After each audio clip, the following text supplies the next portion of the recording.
Como decía, pues bueno, pues muy buenas tardes a todos y todas. Esta primera charla en FECA sobre psicología y finanzas. Y el día de hoy nos acompaña la doctora Georgina Tejada Vega, que es profesora de Contaduría y Administración en la UAPCE y es licenciada en Administración de Empresas Turísticas, en Planeación y Promoción por el Instituto Tecnológico de Morelia. Cuenta con la maestría en Administración con énfasis en competitividad y productividad en la Universidad Autónoma de Baja California y el doctorado en Ciencias Administrativas por el campus Tijuana de la misma universidad. Tiene una trayectoria de más de 35 años de experiencia profesional en el ámbito de la administración de empresas privadas en el área financiera y 22 años como profesora del nivel superior y de posgrado. Es miembro asociado a la Red de Estudios Latinoamericanos en Administración y de la Comisión de Educación de la Coparmex Tijuana y colabora como responsable de la Comisión de Formación Profesional y Académica de la Zona 1 Noreste de la ANFECA, en la cual pues tiene una gran participación y le agradecemos mucho toda la labor que nos apoya. Pues bienvenida, doctora Georgina, y el auditorio es todo suyo. Muchísimas gracias. Es un placer estar aquí con ustedes compartiendo un poco de lo que he podido aprender a lo largo de esa experiencia profesional que les comento. Y bueno, hoy es un tema creo que relevante porque afecta no solamente a las organizaciones, también a las personas. Bueno, de entrada, insisto, pues muchas gracias por la invitación, doctor Benito. Siempre va a ser un placer colaborar con ustedes. Y bueno, para entrar de lleno, les comento que vamos a trabajar en esta hora, en este contenido. Es necesario que manejemos algunos conceptos claves, pues para que estemos todos en la misma sintonía. Cuando yo hago alusión a un concepto, todos entendamos a qué me estoy refiriendo. Algunos antecedentes, porque por supuesto el conocimiento tiene un desarrollo. ¿Cuál es la problemática que sucede en nuestro país? ¿Qué hay alrededor del tema? Por supuesto, vamos a entrar de lleno a las emociones que impactan en nuestras decisiones financieras y muy específicamente en la inversión, algunas recomendaciones y, por supuesto, la conclusión. Perdón, no les pregunté si se veía bien la presentación. Ustedes me dicen. Sí, ¿Ahí se ve. estamos bien? Sí. Okay. Bueno, primero, tengo que hacer alusión a la educación financiera porque se entiende que esto representa no solamente los conocimientos que se adquiere en el día a día, en la experiencia o bien en la formalidad a través de las instituciones educativas, también es en la práctica, en lo que hacemos, en las costumbres que vamos adoptando y los hábitos que se van generando. ¿Para qué? Pues para administrar el dinero, para procurar que se incremente, para protegerlo de tal suerte que en las diferentes etapas de nuestra vida pues podamos tener un patrimonio que nos permita, tener una vida digna. Tengo que hacer mención del ahorro. ¿Por qué? Hay un concepto que se conoce como grado de bancarización. Esto funciona en México y en cualquier parte del mundo. Y el grado de bancarización nos dice que hay 4 etapas. Una primera etapa es qué tanto conocemos del sistema para, obviamente, aprovecharlo a nuestro favor. ¿Qué tanto conocemos? ¿Qué tanto lo usamos? Luego, cuando ya conocemos cómo funciona el sistema bancario, por supuesto, el bursátil o en una combinación de los dos, y además ya estamos en posibilidades de generar un ahorro. Luego de ese ahorro se nos abre la puerta al crédito, esa es la tercera etapa. Y cuando tenemos estos 3 elementos ya estamos listos para invertir. Entonces, por esa razón voy a hacer mucha mención del ahorro. Pero el ahorro, tenemos el ahorro informal y el formal, entendiéndose como el informal, aquel que hacemos pues no sé, con algún familiar, debajo del colchón, como vulgarmente lo decimos, participamos en una tanda o una cundina, acá en Tijuana le llaman cundina, a lo mejor le prestamos a alguien para no gastármelo, que al cabo sé que me lo vas a regresar. Eso es el ahorro informal. Y luego el ahorro formal es ya cuando tenemos una cuenta bancaria, ya sea porque nos paga el patrón, porque tengo una pensión y obviamente las autoridades, como en este caso el IMSS, me pide que tenga una cuenta, o porque voluntariamente decidí hacer un ahorro, porque abrí una cuenta de cheques, o porque tengo un pagaré de plazo fijo, o bien porque accedo a algún programa social en el que me beneficio de algún recurso y me piden que abra una cuenta en el Banco del Bienestar, por ejemplo, y así sucesivamente. Entonces, voy a hacer mucho énfasis en las cuestiones de ahorro, porque otra vez no podemos pretender hacer una inversión si antes no acumulamos esos excedentes de tesorería, los acumulamos en el ahorro. Y bien, ¿de qué vamos a hablar? Pues obviamente de las inversiones y cómo las emociones impactan. Pero, ¿qué entendemos por inversión? Bueno, la inversión es la adquisición de cualquier activo, ¿sí? Pueden ser activos, o bueno, bienes o derechos, para aquellos que no sean contadores, bienes o derechos, obviamente que están tipificados en cuestiones económicas, en cuestiones financieras, pero lo que hago, por la razón por la que los estoy comprando, insisto, pueden ser bienes tangibles o intangibles, como es por ejemplo, un título en la Bolsa Mexicana de Valores, por decir un ejemplo, pero lo que pretendo es obtener una ganancia, ¿sí? Hago aquí la aclaración que no siempre las inversiones obedecen a una situación financiera. También hay de tipo estratégico, pero eso obviamente no lo vamos a tratar aquí. Ya cuando hablamos de la psicología financiera, estamos hablando de esa partecita de la psicología que se va a dedicar a analizar el comportamiento de las personas cuando van a tomar decisiones financieras. Y ahí entran 3 dimensiones que a su vez tienen algunas variables. Esas dimensiones son las emociones, las influencias del contexto y los sesgos cognitivos. Eso es lo que vamos a platicar de lleno el día de hoy. Hay otros autores que le llaman finanzas conductuales. No necesariamente tenemos que casarnos con el término de psicología financiera. Si escuchan finanzas conductuales, estamos hablando exactamente de lo mismo. Y bueno, si me permiten, voy a hacer un pequeño repaso de cómo ha evolucionado este concepto. Porque si bien es cierto, en 1756, ¿quién no hemos escuchado hablar de Adam Smith, que escribió una obra muy valiosa que hoy por hoy la seguimos citando, La teoría de los sentimientos? Ya hablaba de que las emociones intervienen a nivel social, es decir, las personas intervienen y afectan el medio que les rodea. Sin embargo, se dejó de explorar esto hasta los años 70 por 2 psicólogos que durante 30 años estudiaron el fenómeno, hicieron mucha recogida de datos y llegaron a conclusiones muy valiosas. En el caso de Estados Unidos, es hasta la década de los años 60 que se empiezan a ocupar de la educación financiera. ¿Y qué sucedió en el caso de México? Pues no, nosotros llegamos un poquito tarde, no, realmente no es que estemos hablando de la psicología financiera como tal, pero sí se empezaron a hacer algunos trabajos, sobre todo del INEGI en los años 80, donde se empezó a preguntar a las familias cuánto ganan, cómo distribuyen su gasto, de dónde provienen los recursos. Entonces, esto se viene haciendo, insisto, desde los años 80 y nos provee de información muy, muy valiosa. De hecho, traigo el día de hoy algunos datos que capté de ahí. Y luego, fíjense, desde los años 80 hasta el 2012 se empezó a hacer una encuesta nacional de inclusión financiera. ¿Por qué hago alusión a la inclusión financiera? Porque en la medida que la gente está educada, puede tomar mejores decisiones y, por supuesto, se incluye, ¿sí? En el entendido que, en caso contrario, cuando no hay una educación sobre temas financieros, no estoy hablando de educación formal en la universidad, porque hay gente que le gusta leer, le gusta empaparse, aunque no haya ido a la universidad, y entonces es educada en esos temas, de tal suerte que puede tomar, insisto, decisiones y no verse excluida.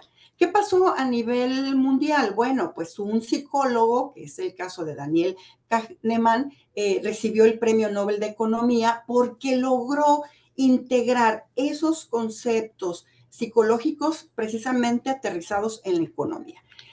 Tenemos algunos comentarios. que quise poner aquí. Por ejemplo, este señor Ismael Quintanilla, que es exdirector de la Unidad de Investigación de Psicología y Economía del Consumidor de la Universidad de Valencia, ojalá en México tuviéramos algo parecido, él dice que es muy importante estudiar la psicología porque esta tiene influencia sobre las situaciones macroeconómicas. Es decir, el comportamiento de la gente va a influir en lo que acontece, por ejemplo, en la inflación, ¿no? O en los tipos de cambio, o en las tasas de interés, y viceversa. Entonces, esa es la relevancia de estos temas. Tenemos también aquí algunos académicos, por ejemplo, la que muestro, que dice que la economía no tiene una estructura analítica y de propósito.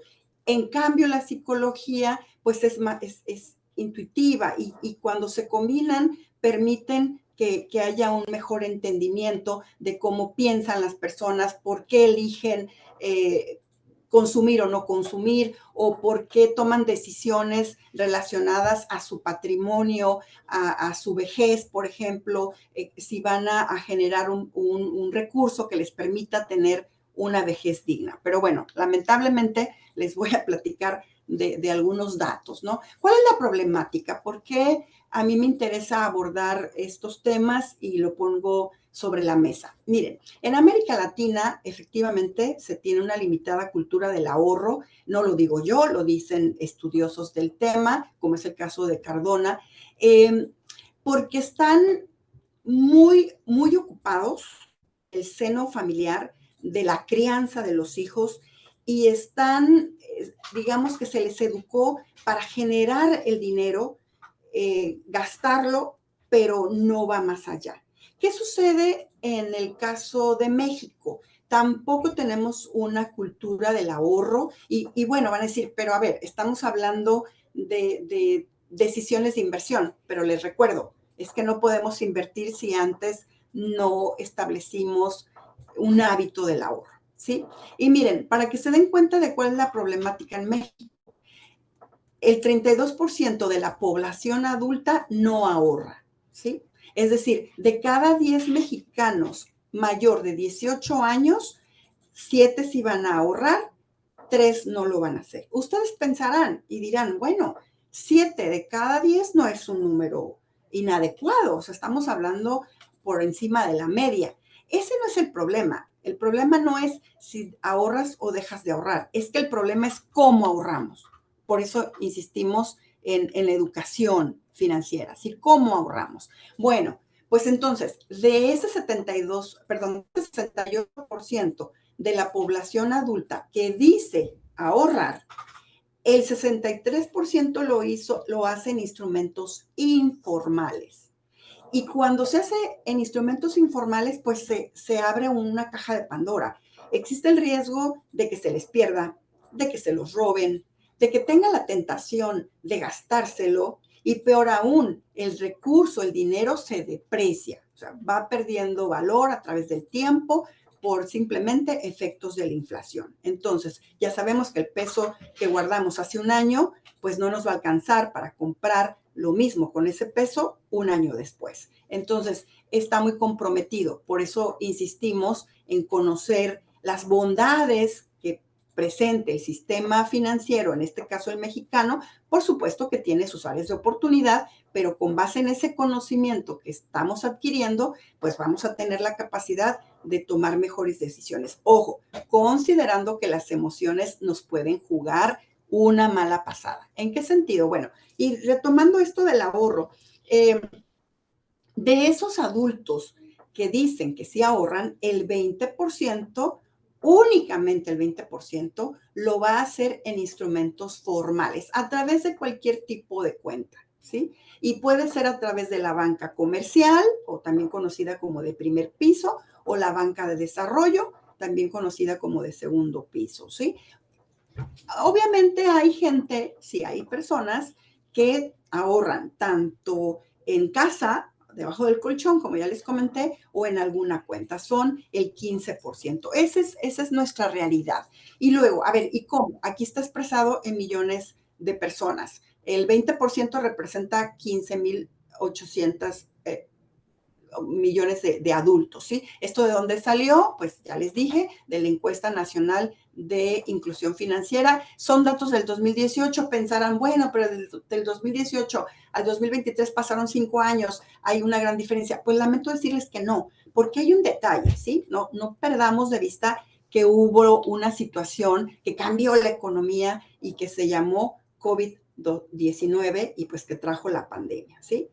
Y bueno, aquí hago un paréntesis. Si bien es cierto, vamos a distinguir entre el ahorro formal y el informal, también es importante acotar el ahorro activo, que se va a diferenciar del pasivo. Miren, en los años que trabajé en la banca, estuve 11 años participando en la banca comercial, en un banco muy importante de México y bueno, que tiene mucha cobertura a nivel internacional. Había gente que depositaba en una cuenta y jamás volvía a hacerle ningún movimiento. No nos estamos refiriendo a esos casos.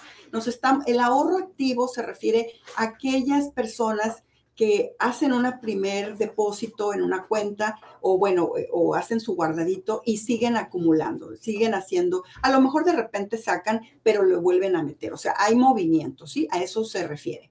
Lamentablemente, y sí lo tengo que decir, ¿cuáles son la motivación para ahorrar de forma activa?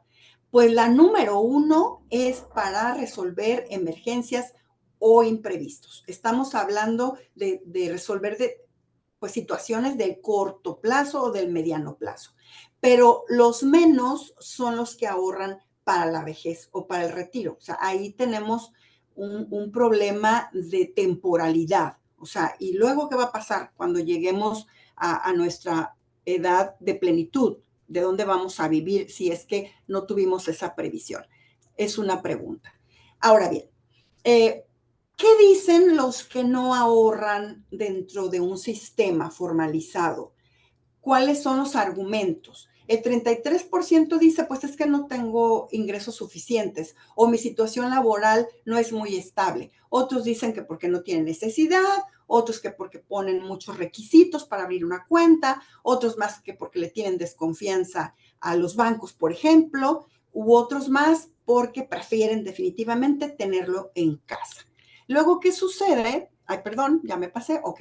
¿Quiénes son los que más dentro de los mexicanos, ¿quiénes son los que más ahorran? Pues los que radican en Querétaro, Quintana Roo, Yucatán, Tabasco y Morelos. Verán que no necesariamente son los estados que reportan la mayor riqueza del país. O sea que ahí, otra vez, algo debe haber en cuestión de toma de decisiones motivados por las emociones. ¿Quiénes son los que menos ahorran? Zacatecas, Chiapas, Colima, Oaxaca y Guanajuato.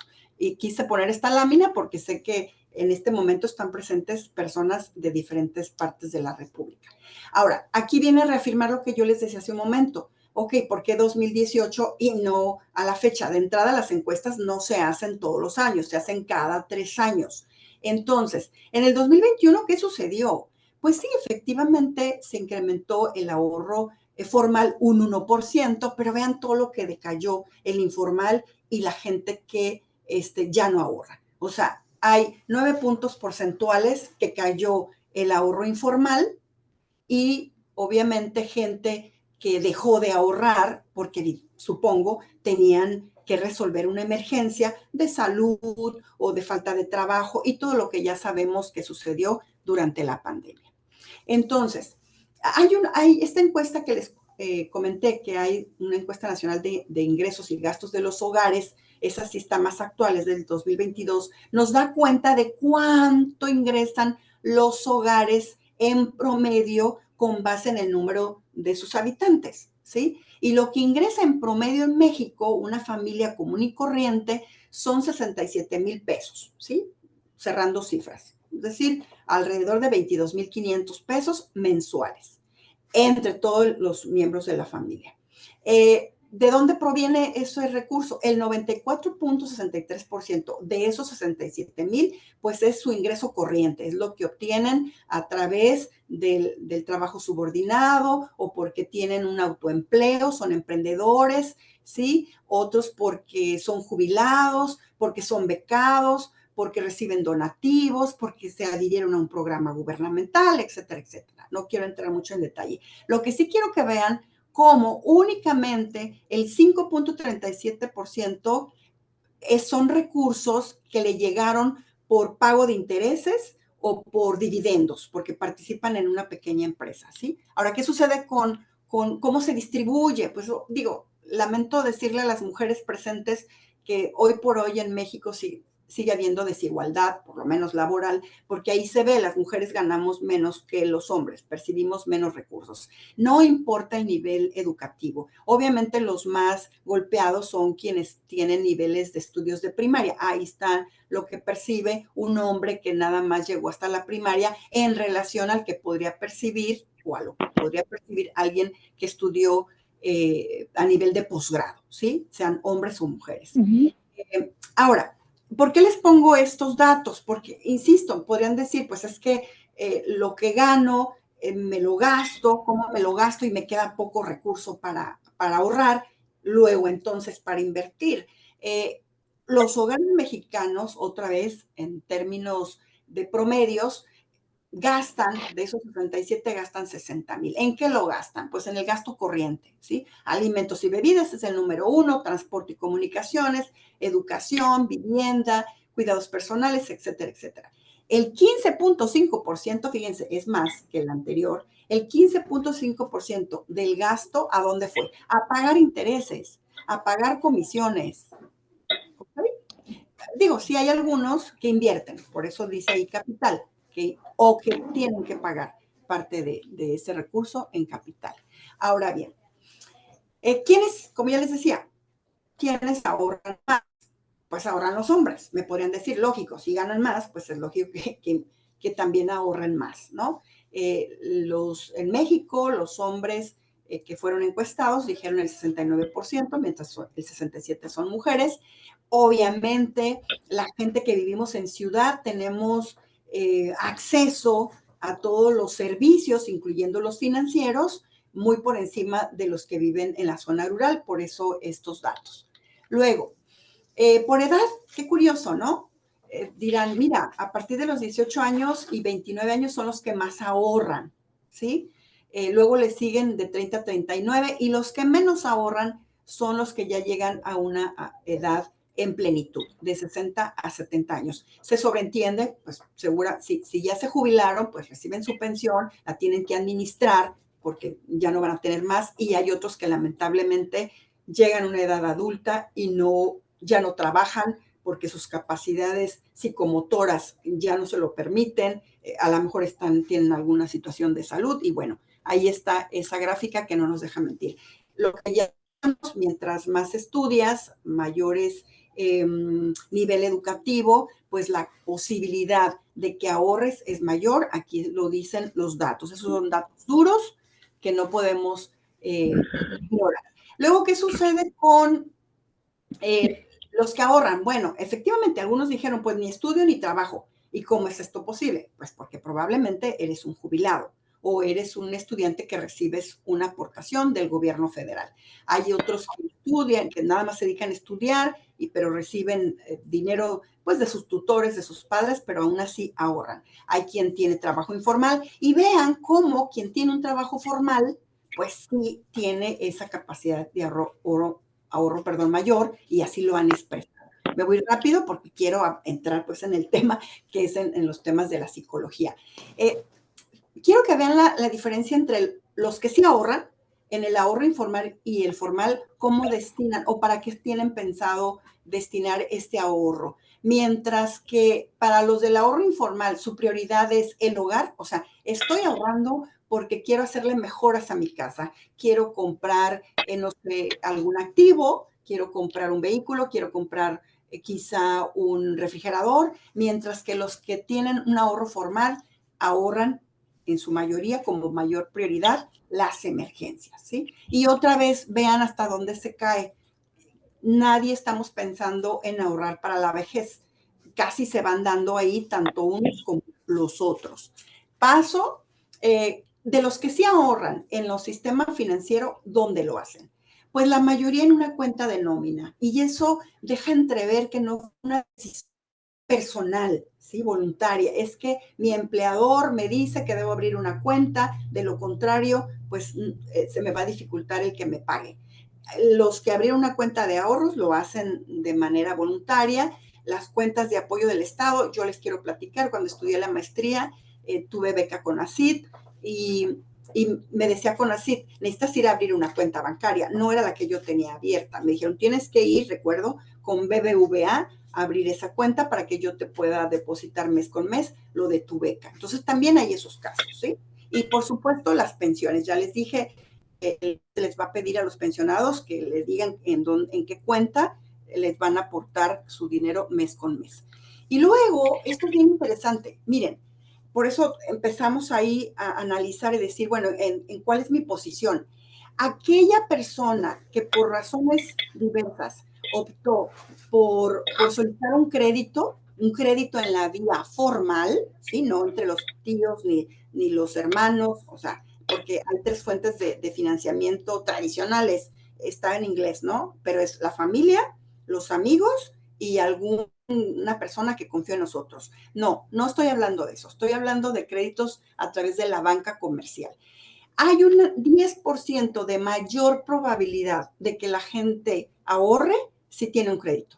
Un 9% aumenta la posibilidad de ahorrar si gana más de 5,300 pesos. Un 8% si ahorra en algún instrumento informal, porque seguramente de ahí lo va a pasar a una cuenta bancaria. Aquellas personas que suelen hacer presupuestos, a ver, tanto voy a percibir, tanto tengo que pagar por mis obligaciones, me queda este excedente, ¿qué voy a hacer con este excedente? Entonces tienen también mayor posibilidad de ahorrar. Si eres mujer, tienes una probabilidad se incrementa en un 2% la probabilidad de que ahorres. Si estudias más, pues también, ¿sí? Pero fíjense, obviamente, quienes gastan más de lo que tienen, evidentemente cae la probabilidad a un 9%. No vas a tener esa posibilidad de ahorrar. Ahora bien, ya quiero entrar al tema, porque se nos va el tiempo, sobre psicología financiera. Este señor, Richard, no sé si lo estoy pronunciando bien, no sé si se diga Thaler o algo así. El punto es que él ganó el Premio Nobel de Economía en el 2017 por su contribución a la economía en relación al comportamiento de las personas.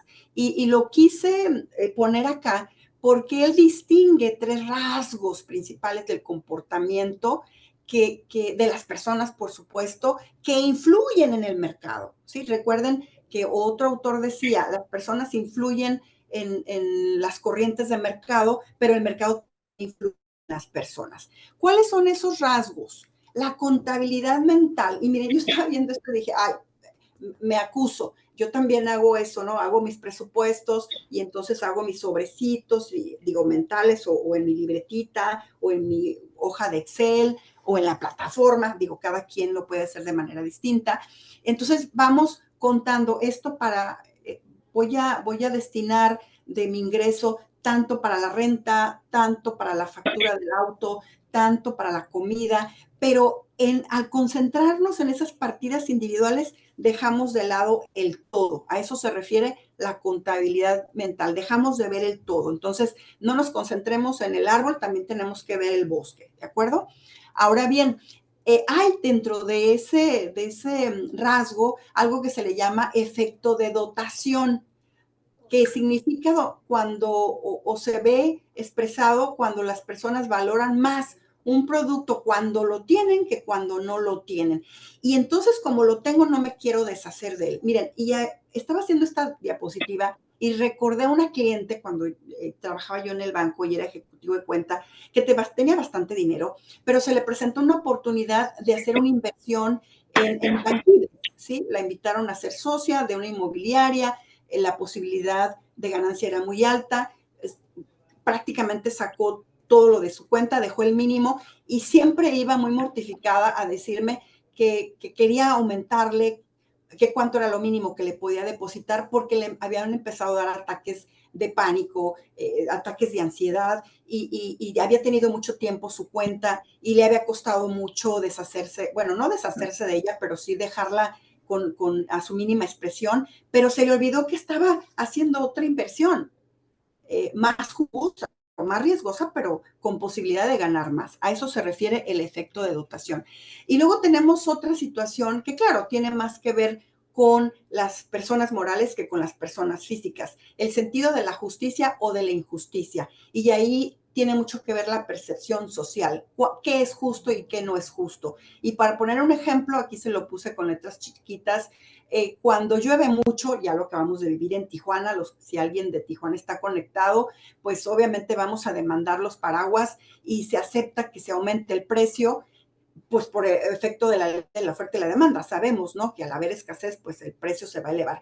Pero si suben los insumos para generar o el costo de la venta se eleva de esas sombrillas, entonces sí ya no nos parece. Y ahí juega mucho la percepción. Y esto lo dice este economista.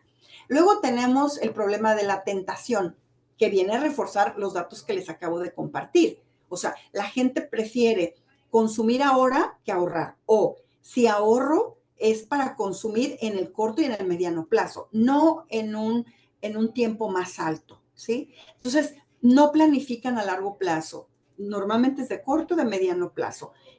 La idea es que hagamos esas diferenciaciones, ¿sí? Por eso fallan tanto los planes para ahorrar cuando pretendemos jubilarnos. Y bueno, queremos ahorrar para tener una vejez digna, pues porque también la salud financiera, créanme, impacta de manera positiva o negativa en la salud física, ¿sí? De las personas. Bueno, entonces yo les decía que hay sesgos mentales.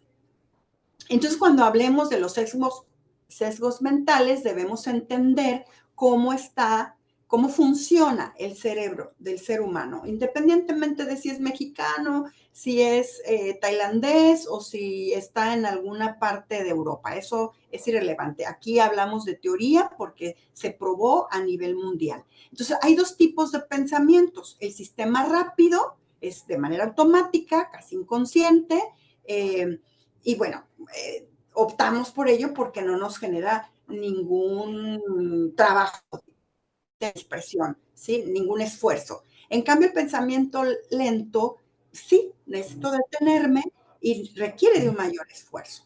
Entonces, ¿cómo funciona esto?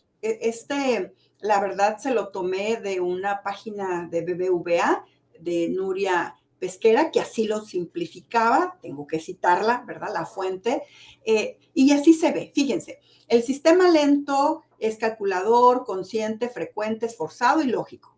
El sistema rápido, como ya lo sabemos, es automático, subconsciente, muy frecuente, muy estereotipado y es emocional.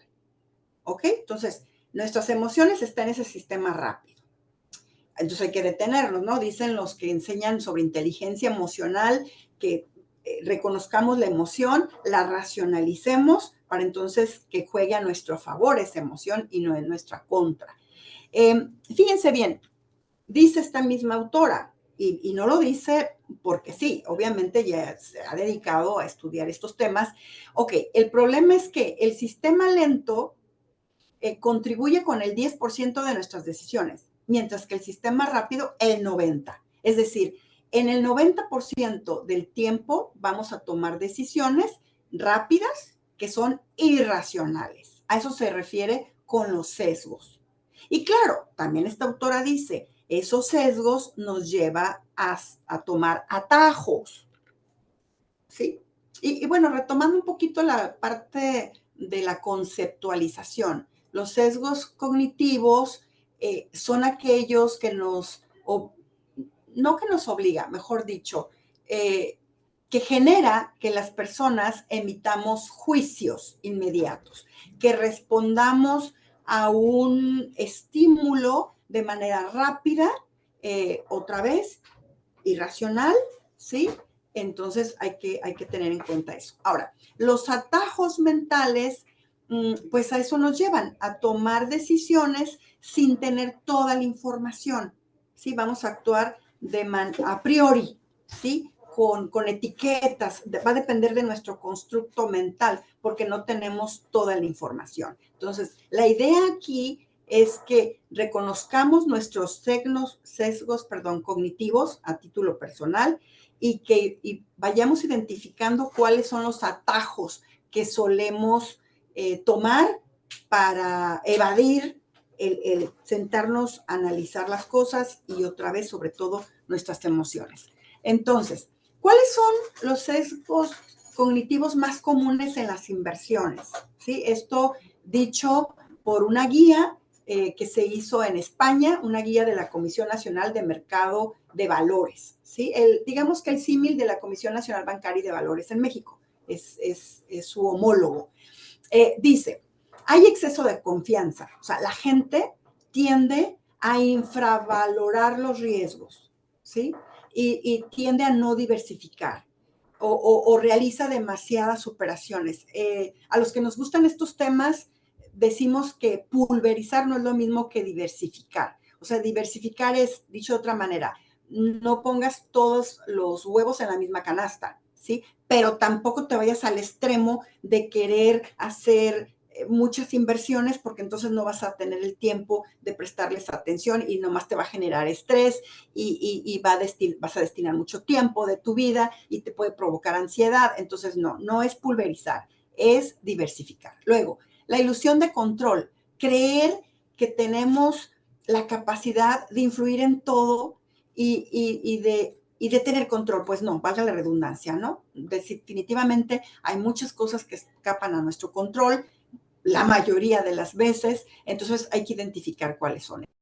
Luego la confirmación, otra vez, dejar de recopilar información porque creemos que ya lo sabemos todo, damos por hecho algunas cosas porque estamos orientados por el prejuicio, no nos detenemos a confirmar esa información, la idea es esa, bueno, lo voy a validar con diferentes fuentes, otra vez lo confirmo. Alguien tiene su micrófono encendido. Y luego tenemos el anclaje. Esto es muy importante.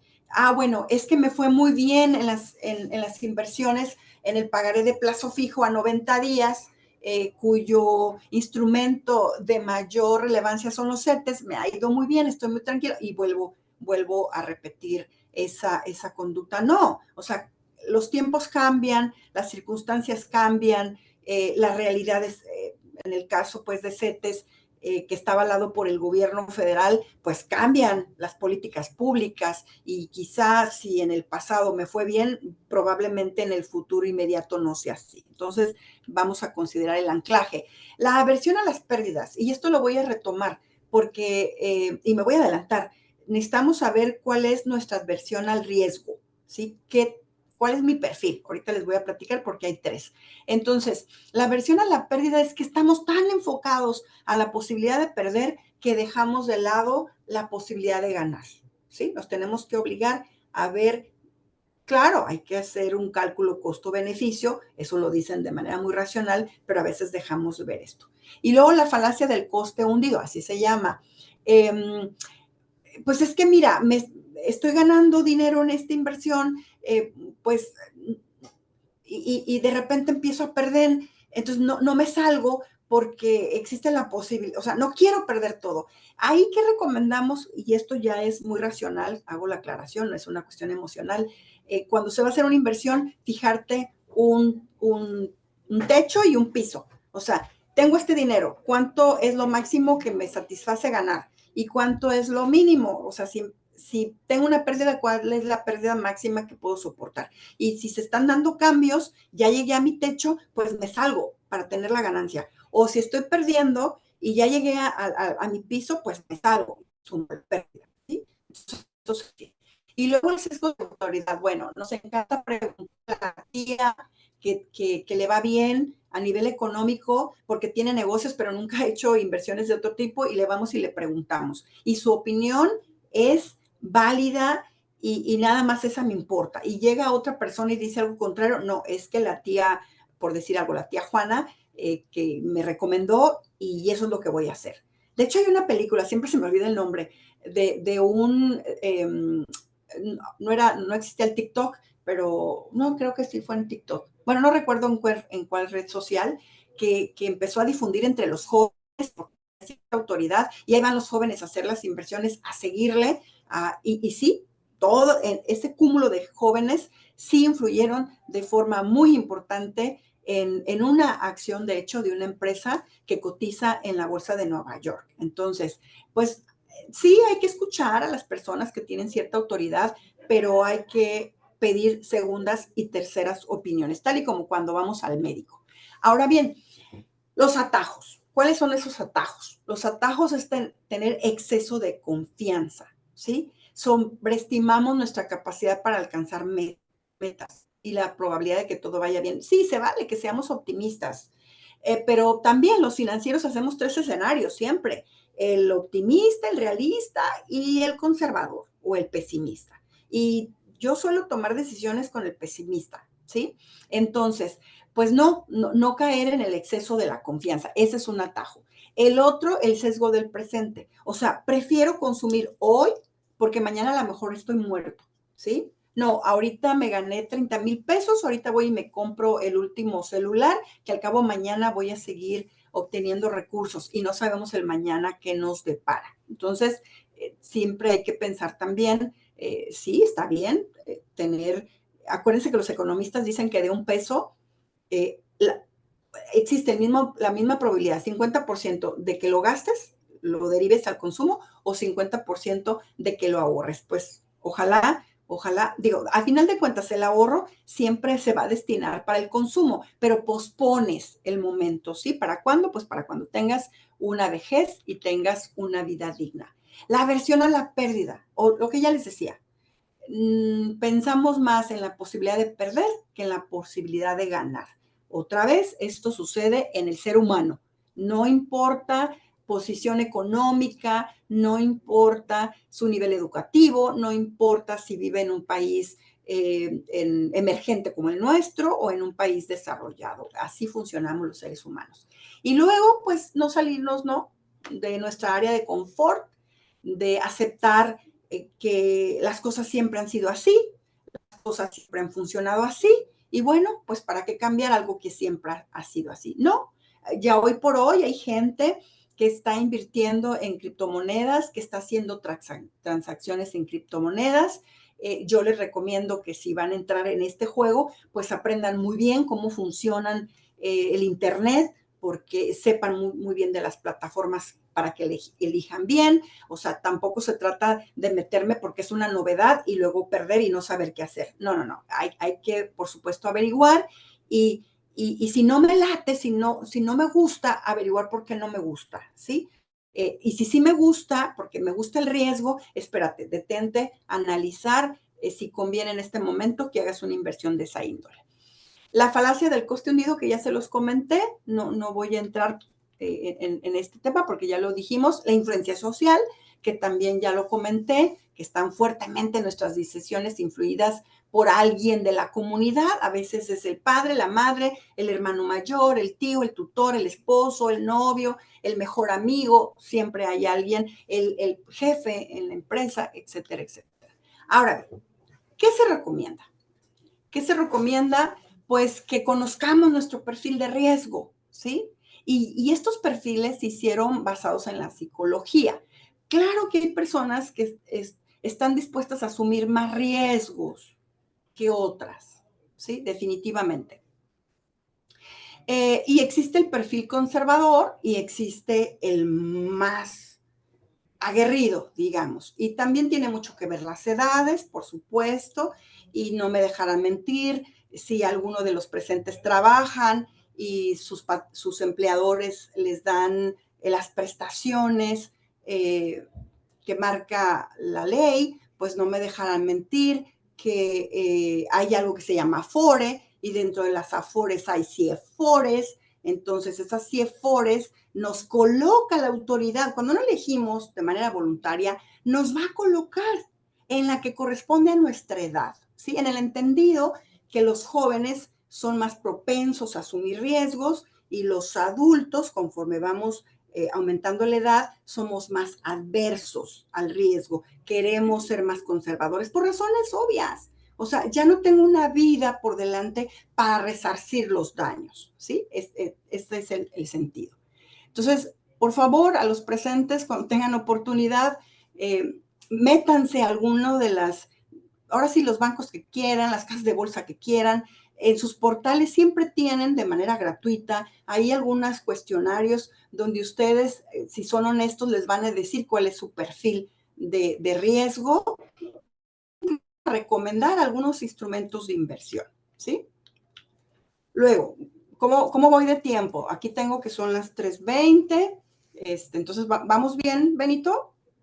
Sí, igual ir terminando para que haya tiempo para preguntas, igual como Ok, 5 minutos más y así dejar tiempo perfecto. para una Entonces, pregunta. ya merito termino. Un empujón para la jubilación. Ya sé que están jóvenes, piensen cómo quieren vivir en determinada edad, visualícense, porque otra vez, lamentablemente, no solemos hacerlo de manera personal, no pensamos más allá del mediano plazo. Entonces, la recomendación de este señor Diego Valero de la Universidad de Barcelona es que si no lo hacemos a título personal, entonces que nos apoyemos de las instituciones. Esto también acá, yo en conclusión, les comento que la falta de educación financiera es ¿cómo se ve reflejada? Pues por la escasa participación de los sectores sociales en los instrumentos financieros pues que dispone el contexto, los malos hábitos que tenemos, el desconocimiento de cuáles son nuestros derechos y obligaciones y por eso nos da desconfianza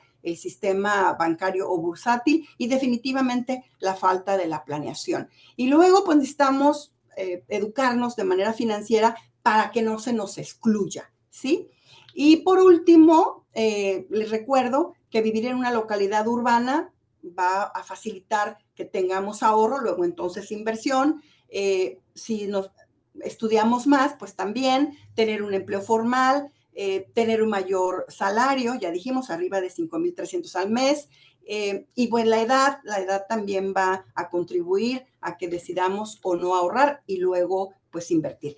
Estos son los 3 tipos de inversionistas que existen o perfiles: el agresivo, el moderado y el conservador. Como el nombre lo dice, el agresivo pues va a tras un mayor rendimiento y va a tolerar más ese riesgo. El moderado hace un equilibrio entre ambos, entre seguridad y rentabilidad, y el conservador definitivamente dice, mira, no le hace que gane poquito, pero seguro, no quiero perder porque me va a dar el infarto si eso sucede.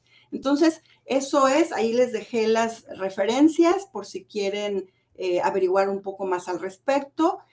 Muchísimas gracias por su atención. Voy a dejar de compartir por si hay pues alguna pregunta relacionada a este tema. A mí se me fue rápido el tiempo, Bueno, doctor Benito. claro que sí. Muchas gracias, doctora Georgina. Y bueno, si alguien quiere hacer alguna pregunta, bien en el chat o bien levantando la mano para darle el turno de palabra en el micro, adelante. Por aquí en el chat nos pone Liliana, ¿desde qué grado de estudios es importante educar a las personas sobre economía y cuál es la mejor manera de hacerlo? Miren, yo, si me permiten, voy a hablar de mi caso personal, ¿sí? Yo empecé a educar a mis hijos, claro, porque me formé a nivel, digamos, profesional, no solamente en empresas de la iniciativa privada, que no tenía nada que ver con los bancos, pero sí estuve en toma de decisiones, pero muchos de mis años estuve en la banca, pues yo desde el primer día de nacido de mi hijo mayor, en cuanto nació, le abrí una cuenta bancaria porque hay un banco que permite abrir cuentas bancarias para menores, donde el tutor pues está al pendiente, ¿no? Obviamente yo la manejaba, pues estaba pequeño, pero cuando ya tuvo conocimiento, yo le decía, mira, aquí está tu ahorro, aquí está tu tarjeta, y así se maneja. Y cuando, por ejemplo, el Teletón, que hay un banco que se presta, pues yo llevaba a mi hijo al banco y había banquitas, ¿no? Para que ellos se subieran y él iba y hacía su depósito. Claro, yo trabajé ahí y pues conocía cómo funcionaban las bóvedas, ¿no? Eso fue el privilegio de mis hijos, pero desde el día 1 de nacido, mis hijos, yo les empecé a enseñar, ¿sí? Por ejemplo, pues hice mi testamento, acuérdense, hay un mes del testamento en que nos sale más barato, hice mi testamento, nombré sus tutores, hijo, si algo me pasa, aquí está, mira, este es tu tutor, aquí está el testamento, tú cuentas con esto, o sea, realmente no hay una edad. Yo creo que en cuanto las personas entiendan de los temas, deberíamos hablar de ello, ¿sí? en mi humilde opinión. Y bueno, mis hijos ya son adultos y debo decirles que sí ahorran, sí tienen tarjetas de crédito y bueno, ya les han ofrecido otra clase de créditos y creo que tienen una salud financiera, ¿sí? Gastan de acuerdo a lo que les ingresa y ponen su plan de cuánto van a ahorrar. Si no sabemos ahorrar o si tenemos muchas emociones, yo otra vez voy a hablar de mí, no es que tenga el síndrome del yo-yo, pero bueno, tengo que hablar de mí, no de terceras personas. Me pongo feliz y gasto. Yo sé que gasto más cuando estoy feliz. Entonces, pues ya sé cuándo debo de guardar las tarjetas y ya sé hasta dónde, ¿no? Hay que reconocer cuáles son nuestras motivaciones. Habrá quien gasta cuando está triste, ¿sí? Entonces, bueno, si tú ya sabes que gastas más cuando estás triste, ¿qué acciones vas a tomar preventivas para evitar caer en gastos superfluos? ¿Sí? Espero haber contestado su pregunta. Muchas gracias. Pregunta por aquí María Jesús, ¿qué piensa de los fondos de inversión bancaria? Los fondos de inversión. Miren, pues es una buena solución para aquellos que no tenemos el monto mínimo para hacer una inversión directa en la bolsa. O sea, los fondos es porque, pues, vamos a suponer, tengo 300,000 pesos y con 300,000 pesos el ejecutivo de la casa de bolsa no me va a atender para darme una asesoría personalizada. Entonces, lo que hacen los bancos, no solamente los bancos, los hacen también otras instituciones financieras, eh, pues recaban el recurso de 100 personas, por decir un número, y uno aporta 200,000, el otro 100,000, el otro 300,000. Esa bolsa, pues se invierte, valga la redundancia, en instrumentos bursátiles, obviamente cuidando que el rendimiento pues sea benéfico. ¿Qué les recomiendo? Siempre que escojan un instrumento de inversión, sea con quien sea, con la banca o con la Bolsa Mexicana de Valores, con una casa de bolsa que los asesore, independientemente del instrumento, siempre busquen que les paguen por encima de la inflación. Los economistas saben que existe algo que se llama tasa negativa, o sea, ¿sí? Tasa real positiva o tasa real negativa. Lo que tenemos que hacer, distinguir cuál es la tasa bruta, porque los bancos siempre publicitan la tasa bruta. O sea, no nos van a decir que nos pagan menos, ¿no? A la tasa bruta se le descuenta el ISR porque estamos ganando dinero, entonces hay que pagarle al fisco el impuesto que corresponde y nos queda una tasa neta. Sí, pero esa tasa neta hay que quitarle la inflación y mucha gente no gana nada. En realidad, lo único que está haciendo es evitar que la capacidad de pago se deteriore, pero en realidad no está ganando. O sea, si la inflación pronosticada en México, vamos a inventar, fuera del 3.8%, digo, hay otros que dicen que va a ser un poco más, del 3.8%, pues en lo que yo invierta me debe ofrecer una tasa superior. ¿Para qué? Pues para absorber esa inflación y además poder pagar los impuestos, ¿sí? Y bueno, los fondos son recomendables, perdón, para aquellos que no tienen más capital. O sea, tampoco se vale, he tenido compañeros, perdón, voy a hacer aquí, me estoy acordando, que tienen en una tarjeta de débito, de dinero disponible, liquidez, mucha liquidez, tienen 200,000 pesos. Eso me parece una muy mala decisión. No, dejen tu tarjeta de débito para que tengas liquidez, lo que puede servirte para operar en un mes, o sea, para funcionar pues en tu día a día de un mes, para cubrir alguna emergencia y lo demás inviértelo. Porque si no, entonces ese exceso de liquidez te está restando rentabilidad otra vez, porque el dinero se deprecia y una tarjeta de débito no nos va a dar a ganar jamás lo que nos podría dar a ganar otro instrumento de inversión. Muy bien, ¿otra pregunta? ¿Hay alguna otra pregunta, maestro Benito? Sí, hay varias. Que pidió la bibliografía y la copié ahí en el chat. Sí. Entonces, déjame que me brinco la bibliografía. ¿Cuál sería una buena forma de garantizar una inversión para el retiro? ¿Dónde podemos acudir para más información?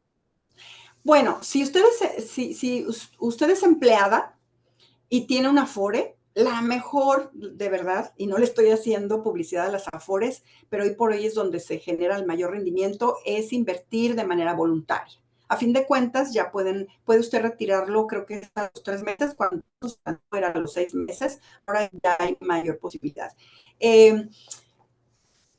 Y si tiene más de 1,000,000 de pesos, creo que algunas casas de bolsa piden más, pues definitivamente acercarse a su asesor y que le recomiende la mejor forma de invertir. Yo soy muy conservadora por mi edad. A veces, ojo, todo depende del momento. Miren, cuando se vino la crisis del 2008 en Estados Unidos por la crisis inmobiliaria, sabíamos que nos iba a llegar por efecto dominó esa crisis en México, la íbamos a importar y seguramente iba a haber pérdidas en las empresas. Si ustedes invierten en acciones a través de la bolsa o se llaman certificados de participación ordinaria, unos CPOs, pues lo más probable es que tuvieran pérdida. Entonces, en esos momentos, pues te puedes salir antes de que estalle la situación y puedes contratar instrumentos más aburridos, más conservadores. Entonces, pues la verdad yo hice eso. O sea, me salí de donde los tenía y me metí a invertir en instrumentos que tiene CETES, por ejemplo, o bondes, o UDIs, otro tipo de cosas que me permitiera pues no tener pérdidas. Entonces, tuve compañeros que perdieron el 8% de su capital y pues yo no perdí. Digo, tampoco gané la gran cosa, pero no perdí. Entonces, es que todo depende del momento, ¿sí? De las circunstancias. Y ahí lo que vale es acercarse a un asesor. Los bancos tienen asesores, tienen ejecutivos, los casas de bolsa no se diga. Ojo, no piensen que el ejecutivo no me va a atender porque tengo poco dinero. No, no, no, no, no. En la banca eso no funciona. O bueno, en los sistemas, en las instituciones financieras, revisan a la persona, si estamos hablando de persona física, en su conjunto. A lo mejor tienes muy poquito en tu tarjeta de débito o tienes una tarjeta de crédito muy pequeña, pero también tienes la Afore con ellos y también tienes el seguro de tu auto con ellos y también tienes, no sé, contrataste en la empresa de tu esposo un factoraje, o sea, y te van a ver de manera integral. O sea, eres valioso para ellos, no porque tengas en una cuenta bancaria, voy a decir una cifra, 100,000 pesos, no, sino porque en el conjunto, si algo sale mal, pues te vas a llevar todo lo que haces con... Ay, creo que sí. Me da que la maestra se perdió la conexión. Bueno, voy a poner en pausa la grabación, vamos a dar unos minutos. A ver si regresa. Ya regresé. Hola, maestra. Como que se me fue la señal, Sí. perdón. Dice Daniela que le gusta invertir en pagarés de plazo fijo. Pues son los más comunes, no son los que les da a ganar más, pero son cómodos. Ok, por ahí otro maestro nos pregunta la diferencia o qué es la tasa bruta y la tasa neta. Bueno, es que la tasa bruta es la que ofrece las instituciones financieras y las que publicitan, ¿sí? Pero a esa tasa bruta, los bancos, bueno, no solamente los bancos, todas las instituciones financieras que reciben una concesión del gobierno federal están obligados a retenerlos el impuesto sobre la renta. O sea, no nos dice, ahí te va tu ganancia y tú declárale al fisco. No, no, no, no, no. O sea, el banco o la casa de bolsa nos va a retener el impuesto sobre la renta. Entonces nos va a dar, por ejemplo, si les ofrecen una tasa del 7%, pues en realidad, si depositaron 10 pesos, pues no les van a dar 7 centavos de esos, no, perdón, de cada peso no les van a dar 7 centavos, les van a dar menos porque les tienen que descontar el impuesto sobre la renta. Entonces, esa es la diferencia entre la tasa bruta y la tasa neta. Los bancos nunca dicen cuál es la tasa neta. Es nuestro trabajo hacer el cálculo. O bueno, o pregúntenle, bueno, ya me dio la tasa bruta, ¿y cuánto es en términos reales? O sea, ¿cuánto dinero me va a dar en pesos, no? Y ya, pero no se dejen engañar. Por aquí preguntan que cuál inversión recomendaría. Híjole, no. Fíjense que ahí sí les voy a quedar a deber, porque ni siquiera un promotor de una casa de bolsa, que obviamente está facultado por la Comisión Nacional Bancaria y de Valores, porque les hacen exámenes exhaustivos, les van a decir qué hacer. O sea, les van a hacer primero su perfilamiento, a ver cuál es tu perfil como inversor, cuáles son, les van a preguntar si tienen casa, si tienen carro, para qué quieren el dinero, qué piensan hacer en el corto, en el mediano y en el largo plazo. Y con toda esta información que reciben, entonces les hacen propuestas. Mira, con base en tu perfil, a tus objetivos de corto, mediano y plazo, tu situación personal, te recomiendo esto. ¿Sí? Pero la decisión, pero tú dime, ¿qué hago? No, la decisión es de usted. Ahí sí les quedo de ver porque cada caso es distinto. Aquí otra maestra nos pregunta, ¿qué cantidad es buena para ingresar a la bolsa siendo jóvenes aún? Fíjense que, ay, ojalá que en mi tiempo hubiésemos tenido todas esas posibilidades.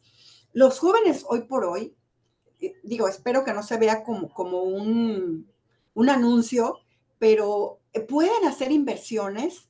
Por ejemplo, está AxiTrade, una plataforma ay, se me fue el nombre. Es la casa de bolsa de Banamex, pero no se llama pues Banamex. Y los jóvenes pueden invertir desde 5,000 pesos por el simple hecho de ser estudiantes, ¿sí? Entonces, pueden hacer, es más, yo todavía no quiero invertir porque no tengo la capacidad. Hay simuladores, o sea, Banamex tiene simuladores, les da 200,000 pesos para que ustedes jueguen, no es en tiempo real, tiene como unos 5 minutos creo que de diferencia, y ya hagan sus pininos y cuando ya se sientan seguros, entonces que lo hagan en la vida real. El reto Actinver tiene casa de bolsa, tiene un reto por allá, se inscriben, juegan, les dan datos, reales, juegan a la bolsa, les dan premios y luego, pues ya que jugaste, pues inviértele. La verdad es que los jóvenes tienen muchas posibilidades. Miren, yo le pregunto a mis estudiantes y lo voy a decir porque Banamex, perdón, Santander hizo una muy buena negociación con nuestra institución, con UABC, y la UABC erogaba en las tarjetas de identificación de los alumnos, hacía un gasto muy fuerte. Entonces hizo esa alianza con este banco y el banco le dijo, mira, yo te hago las tarjetas de identificación de los alumnos, con la gran bondad de que si el alumno lo desea, la puede activar como una tarjeta de débito, con 50 pesos. 50 pesos se convierten en cuentavientes. Lamento decirles, digo, si hay profesores aquí de la UABC, no me dejarán mentir, en un grupo de 40 yo les pido que levanten la mano y les digo, ¿quiénes de los presentes han activado la tarjeta de identificación universitaria como tarjeta de débito? Y en un grupo de 40 me dicen 3, me dicen 4, o sea, es menos del 10%. Otra vez, nos falta educación financiera para provocar la inclusión. ¿Sí? Entonces, realmente los jóvenes tienen N cantidad de posibilidades, deberían de aprovecharla, porque sí hay programas, las mujeres tenemos programas especializados. ¿Quién lo tiene? Que yo me acuerde, Banorte tiene un programa, no sé si todavía se llame así, Mujer Pyme, por ejemplo, donde abres cuentas con menos condiciones, menos comisiones, por ejemplo, menos requisitos, pues también. Entonces, es cuestión de averiguar, tenemos que hacer nuestro trabajo de sondeo, qué hay en mi entorno, ¿de acuerdo? Y bueno, no escoger el banco porque a mí me gustaba mucho Serfín cuando existía, por el águila, ¿no? Y bueno, ya no existe, pero no es porque me guste o porque sea el banco que está a la vuelta de la esquina. De entrada me meto a la Conducef y reviso quiénes son los bancos que tienen más quejas y pues esas las evito, ¿no? Ahí está la información. Ok, muchas gracias. Vamos a hacer un par de preguntas más. ¿Qué es lo que le resulta más difícil del análisis financiero y cómo lo supera?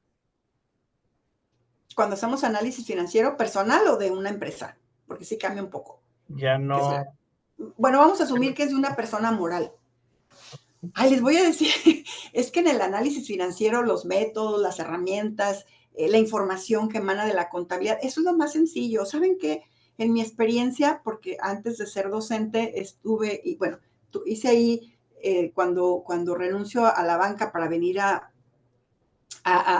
vivir a Baja California, yo soy michoacana, pero desde hace 22 años en Baja California y ya antes de entrar de lleno a la educación, a ser profesor de tiempo completo, pues yo era asesora financiera y tuve muchas empresas casi todas eran para hacer diagnósticos, pero en tres me quedé bastantito tiempo y lamento decirles que pues son los dueños de las empresas, ¿sí? Los dueños de las empresas, otra vez, sus emociones, están por delante, más allá de lo que se debe recomendar y batallar, créame, es más difícil convencer de repente al cambio de actitudes de los dueños que incluso de los proveedores, de los clientes, de los empleados, de los acreedores. De verdad, creo que mucho de los flagelos de las empresas que existen y lo que batallamos los analistas o los administradores financieros es convencer a los dueños del por qué se están tomando las medidas que se estén tomando, ¿sí? Yo recuerdo, y si se los digo en mis clases a mis alumnos, de una empresa en particular que no distinguía entre utilidad bruta y utilidad neta. Entonces se gastaban la utilidad bruta. Y yo decía, pero ¿cómo por qué? Ah, pues ya lo que decíamos, mañana generaremos ventas, pagaremos a los proveedores y los acreedores, pero el mañana es muy incierto. Entonces les decía, no, mira, me senté con ellos y les dije, díganme con cuánto viven de manera holgada, cómoda, díganme, y me voy a asegurar de que lo tengan, pero además no lo toquen, porque están sangrando la economía del negocio, ¿sí? Y la están comprometiendo, su salud financiera. Entonces, creo yo, con base en mi experiencia, porque habrá quien diga lo contrario, es cómo convences desde la emocionalidad, desde la inteligencia emocional, claro, a los que toman las decisiones que, que el camino que están siguiendo no es el adecuado. ¿Sí? Creo. Okay, muchas gracias. Y la última pregunta. Déjame que están aquí. Desde su experiencia, ¿qué instrumento de inversión considera el más recomendable? Tiene mucho que ver la verdad es que son tantos, pero miren, de entrada, voy a poner dos ejemplos. Si tengo que invertir en un instrumento cuya base de cotización es CETES, pues yo preferiría el que tiene como base de cotización las UDIs. Las UDIs nacieron cuando yo entré al banco allá a principios de los años 90, se lanzan las UDIs, las unidades de inversión, valían $1 y crecen todos los días con base en la inflación. El error gravísimo, obviamente el gobierno federal las lanzó y pues las instituciones se vieron obligadas a tenerlas, a comprarlas, o sea, a convertir pesos por UDIs y las tenían que colocar. Entonces, ofrecieron créditos con base en UDIs, no, horror. O sea, fueron créditos impagables, o sea, pagabas porque la UDI seguía subiendo su valor y nunca terminaron de pagar. Pero a quienes les fue muy bien, a los que invirtieron en UDIs. ¿Por qué? Porque ya me estoy asegurando que me van a pagar la inflación, ¿sí? O sea, ya no voy a tener esa mortificación. Invierto en un instrumento que tenga como base de cotización la UDI y entonces ya de antemano sé que me están nivelando el valor, o sea, el dinero me lo están, no está perdiendo poder adquisitivo a través del tiempo. Y tengo la ventaja de que también está expresada en UDIs, pues está asegurada, no la voy a perder. Lo único que va a pasar es que tengo que pagar el ISR, claro, ¿no? Y acuérdense que el fisco es nuestro socio, es un socio, digo yo, un poquito pues un poquito, bueno, mejor no voy a decir ningún adjetivo calificativo para no comprometerme, pero realmente es un socio, algo ingrato, vamos a decirlo, ¿no? Que nos pide y bueno, de repente, pues en algunas localidades no se nos retribuye, pero ahí está, hay que pagar, ¿sí? Entonces, busquen mecanismos donde la UDI tenga algo de intervención. Perfecto, pues muchas gracias, doctora. Yo creo que pues lo podemos dejar aquí. Ha sido muy interesante la plática y de hecho se ha visto el éxito. Estábamos como 260 personas conectadas hace un momento, así que felicidades y muchas Fue muy gracias rápido. por su... Son muchas cosas, doctor Benito, me da pena que lo hice muy rápido, pero es un tema apasionante, hurguen en ello, hay mucha información. Miren, los grandes bancos tienen una sección de educación financiera, dense un clavado ahí, y están muy amigables, con videos cortos, en un lenguaje no técnico, muy entendible. De verdad, los invito por nuestra propia salud financiera y mental. Muchas gracias. Pues bueno, pues me despido. Antes despido a las personas que están aquí en el chat con un nombre solo, lo que sea, que por favor se me renombren.